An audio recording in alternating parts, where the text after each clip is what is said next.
Dalam jumpa pers Ketua Bapilu Partai Golkar Papua Barat Daya, Jumat 11 Agustus tahun 2023, mengklarifikasi pernyataannya pada salah satu media beberapa hari kemarin. Dalam klarifikasinya tentang dinamika Partai Golkar belakangan ini yang terjadi di Jakarta, ia nyatakan dengan tegas bahwa Ketua DPD Partai Golkar Papua Barat Daya tegak lurus. Sesuai konstitusi organisasi artinya bahwa Ketua DPD Partai Golkar Papua Barat Daya dan seluruh pengurus partai mengabdi kepada Airlangga Hartarto sebagai Ketua Umum Partai Golkar. Apa yang mau disampaikan terkait polemik yang terjadi pada Golkar saat ini? Kira-kira sosok figur yang disampaikan mungkin. Baik, para pemirsa yang saya hormati, pada kesempatan ini saya selaku Wakil Ketua Pemenangan Pemilu Dapil 1 Papua Barat Daya atas nama Yan Peter Bosawer hendak melakukan klarifikasi berita yang dirilis melalui Detikcom beberapa hari lalu tentang publikasi yang terkait dengan dinamika politik Partai Golkar yang terjadi belakangan ini di Jakarta. Pada saat itu saya dikonfirmasi informasi bahwa apa tanggapan Ketua DPD Partai Golongan Karya Provinsi Papua Barat Daya. Saya menegaskan dalam keterangan tanggapan pada saat itu adalah bahwa Ketua Dewan Pimpinan Daerah Partai Golongan Karya Provinsi Papua Barat Daya tegak lurus. Saya ulangi, Ketua DPD tegak lurus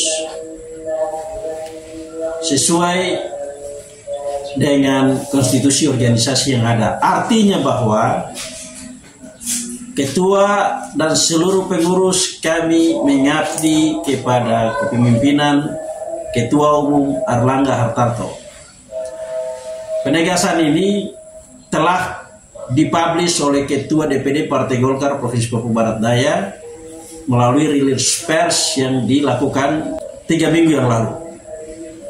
Hal ini dipertegas lebih lanjut melalui rapat koordinasi nasional Ketua DPD se-Indonesia di Jakarta dan penegasan lebih lanjut melalui silaturahmi nasional yang baru saja 2 minggu lalu dilaksanakan di Bali. Jadi tidak ada perbedaan secara struktural dari Dewan Pimpinan Pusat, Dewan Pimpinan Daerah, dan juga Dewan Pimpinan Daerah tingkat provinsi, kabupaten, kota, sampai kepada komisariat kecamatan atau distrik sebutan untuk Papua dan ranting di tingkat kampung atau kelurahan.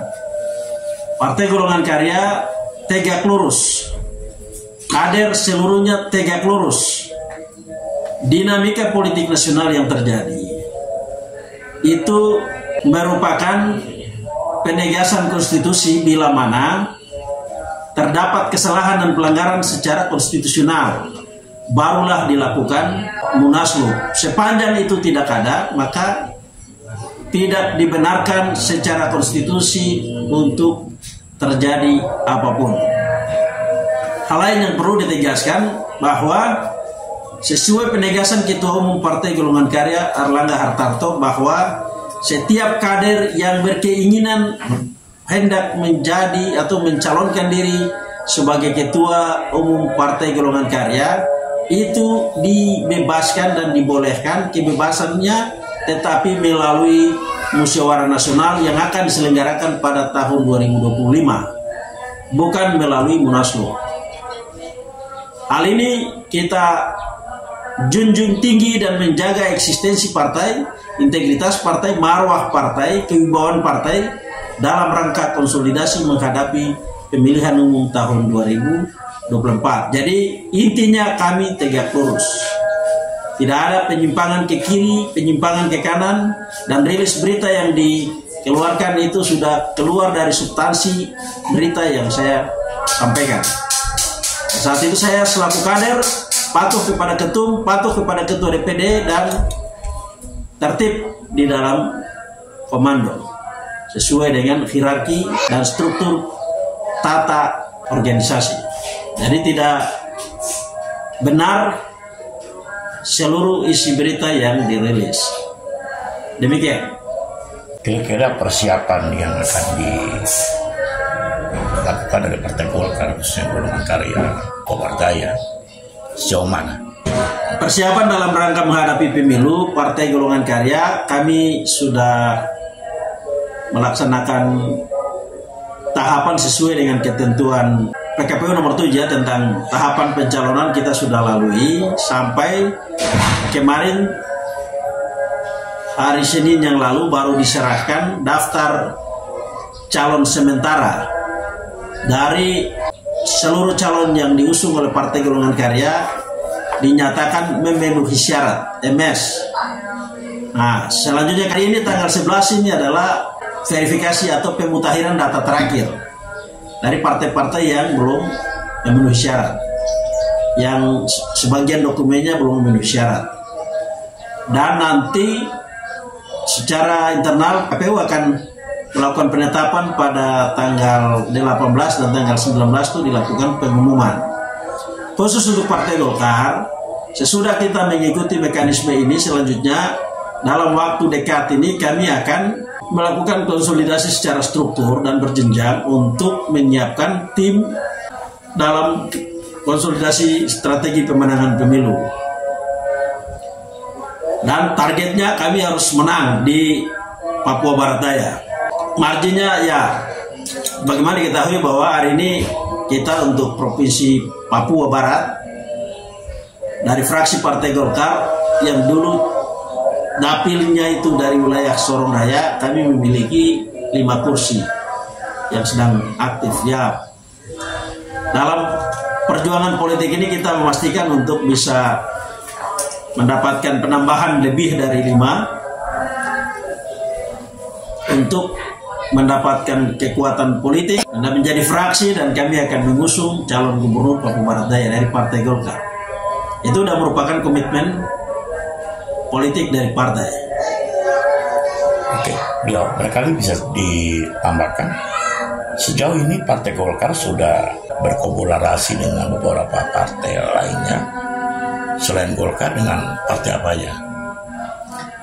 Dalam kolaborasi dengan mitra politik, ya, partai politik yang lain itu dinamis, ya, dinamis. Tapi untuk saat ini udah bekerjasama dengan berapa parpol? Ada lebih dari 4 parpol, ada sekitar 5. Dan Anda yakin bisa memenangkan pemilu ini kali ini? Ya, saya yakin untuk kami Partai Golkar, kami akan memenangkan pemilu. Ya, Anda yakinnya? Memenangkan pemilu. Untuk khusus untuk Partai Golkar. Iya. Untuk relasi dengan partai yang lain itu udah lumrah dalam mendapatkan kesepahaman politik untuk tujuan politik yang sama, itu pasti. Khusus untuk pemilu eksekutif nanti, pemilihan kepala daerah. Kalau untuk kontestan merebut kursi pada parlemen legislatif, itu jelas sesama partai kita kompetitor, pasti kompetisi, semua punya keinginan untuk menang. Jadi kami tetap all out untuk harus menang. Oke. Sejauh ini jabatan politik yang dilakukan ini seperti apa? Kerjasama dengan beberapa parpol untuk memastikan bahwa Golkar mempunyai mitra yang baik itu terbuktikan dengan story perjuangan pembentukan Provinsi Papua Barat Daya itu tidak terlepas dari peran Golkar dan komunikasi politik dengan partai-partai yang lain sebagai mitra. Dari Perjuangan, kemudian juga partai-partai yang lainnya, Gerindra, PKB, Nasdem, ya semua terkolaborasi. Jadi ada simbiosis mutualis di situ, ada komunikasi antara sesama pimpinan partai politik di tingkat daerah yang terintegrasi kepada pimpinan fraksi di DPP. Akhirnya ada kesepahaman, ada kesepakatan politik, dan terjadi keputusan politik untuk mewujudkan terbentuknya Papua Barat Daya pada beberapa waktu yang lalu. Terima kasih ya sudah menonton. Jangan lupa like, komen, dan subscribe.